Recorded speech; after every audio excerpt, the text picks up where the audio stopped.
So the majors at Drew that fall in the arts and the humanities are many. So I would encourage you first to go to the catalog to look at all of the majors. I have a piece of paper today to remind myself what the majors are. So I'll list them for you, but I would encourage you to go and look at the academic catalog because will be the guide for all of the programs at Drew, including the majors in the arts and the humanities. But broadly speaking, in the arts, we have the visual arts and we have performing arts. And in visual arts, it's studio art, things like painting, drawing, digital arts, and art history. And then in the performing arts, we have majors in theater and in music. And then in the humanities, there are many majors, including some subjects that you may have had in high school, like English, history.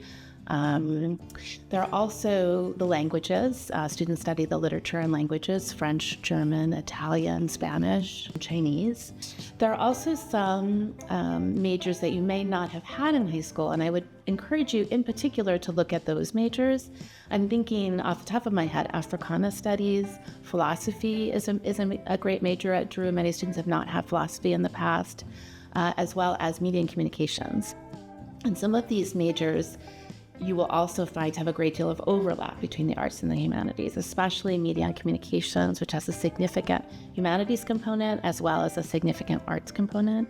There's a creative writing track in the English major, which is aligned with creative inquiry and production of knowledge.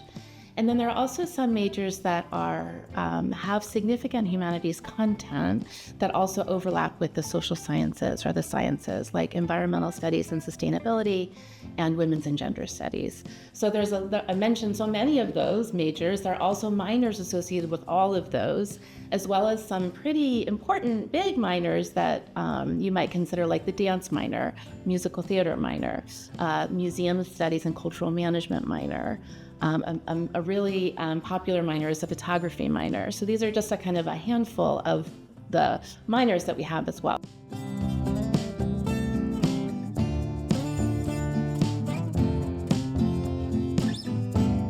So what are some of the differences between arts and humanities majors, and how should you decide which one you should choose?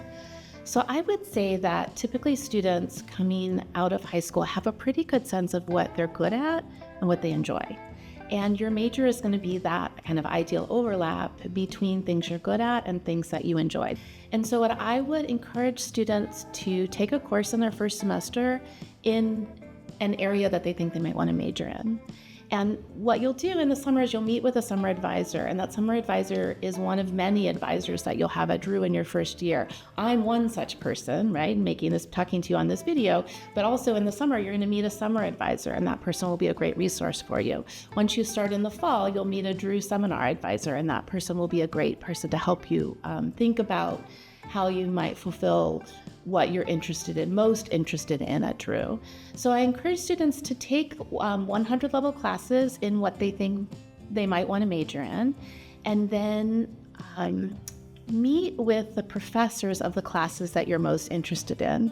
And I tell you this, and I laugh with students all the time about this, recognizing that you almost certainly will not want to do this because students will say, that's so awkward, I don't know them, it feels awkward to talk to a professor, about something that's not related to the class. But they are delighted to hear from you, to meet you, to hear about your interest in the subject matter.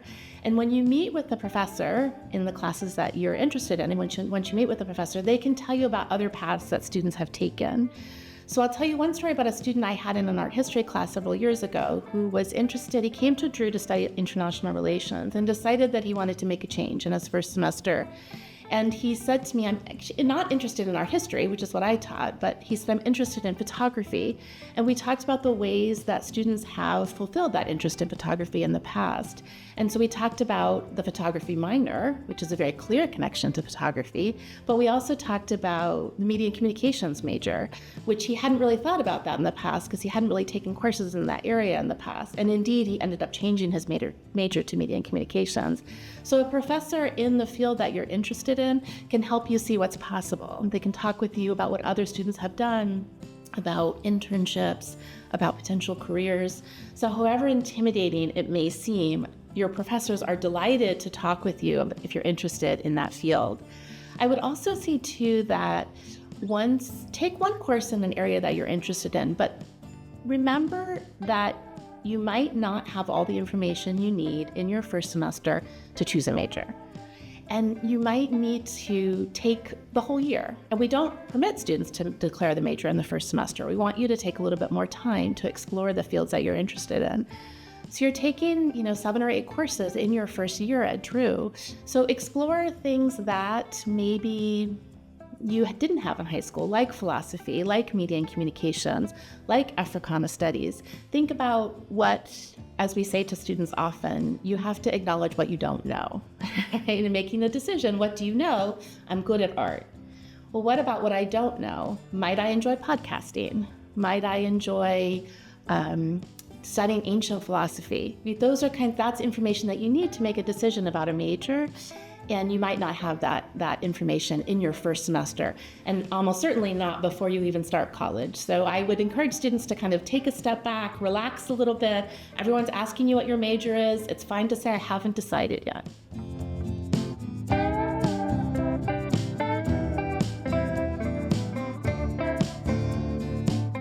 I would encourage you to take a look at the course catalog, take a look at the list of courses that are being offered in the fall semester, and look at the 100 level courses. Those courses are most accessible to first-year students. They're intended for beginners. Now, this is not true across the board. You will take some placement tests before you come to Drew, and those placement tests, particularly the language tests, might put you at the intermediate or 200 or advanced or 300 level. Your summer advisor will be a great resource for you to talk about what level you should be at for a course. But most typically, students take the 100 level course in a particular major. Now, some majors have 5 or 6 100 level courses. So you'll talk with your summer advisor about which one of those is the best fit for you. And they are trained to answer your question. They have many years of experience, and they can help you pick the best 100 level course for your interest.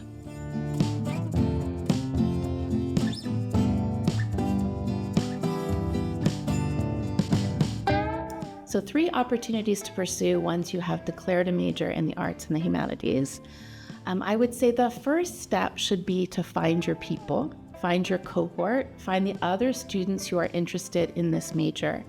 And you can do that typically by finding the club that's associated with your major. There's an art, for example, in the visual arts, there's an art club, there's an art history club. And the students in that club are sophomores, juniors, and seniors who are already well through the major. They've taken many classes in the major already, and they will serve as a good resource for you in terms of what classes you might take, what internships you might do. So they're both friends. They will be your friends. They have the same interests that you do, and they will also help you develop as a scholar, as an academic, because they can help you understand the choices that you might be making. They're also the best source for things like what's the best time to go to Lincoln Center for the student rush tickets, because they have the same interests that you do.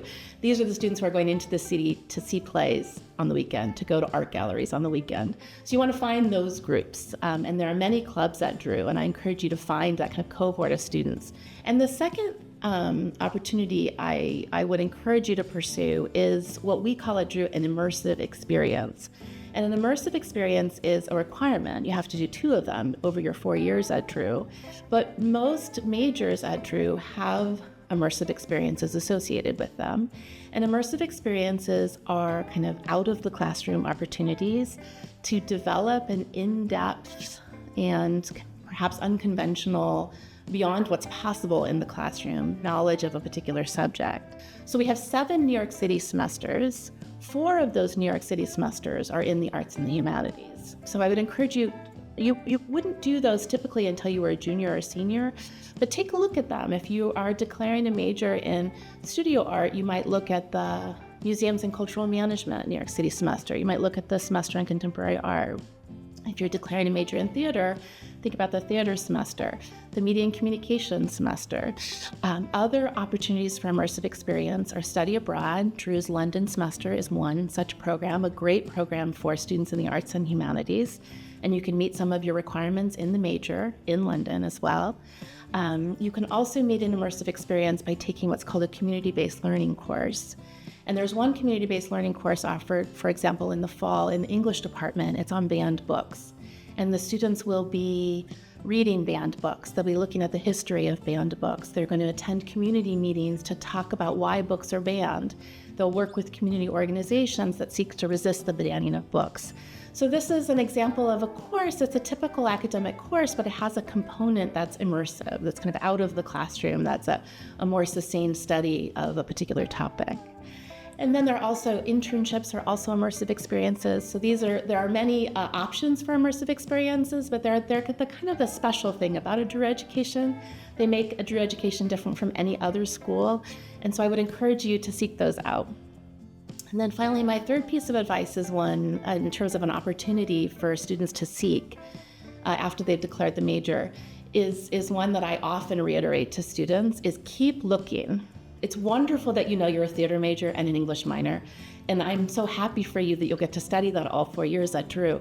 Keep looking. Take a course in media and communications, take a course in economics, take a painting course, because I think that a liberal arts college offers this kind of broad study, but I also think that the world is going to require this kind of broad study of you. Is that I myself am someone who was a major in political science, and I discovered art history, I will admit, because my roommate was in the class and we wanted to have a class together. So this is how I came across art history. But there are serendipitous discoveries that you make, and you will find that probably the most interest in aligned fields. Right? So if you're someone who is a philosophy major, you might want to think about classics. You might want to think about history, right, or English, right, in which you can use your strong critical inquiry and writing skills. Perhaps courses across the curriculum, take a neuroscience course. So this is what I would recommend as kind of the third opportunity that students might seek after declaring the major. Keep looking for more areas of interest.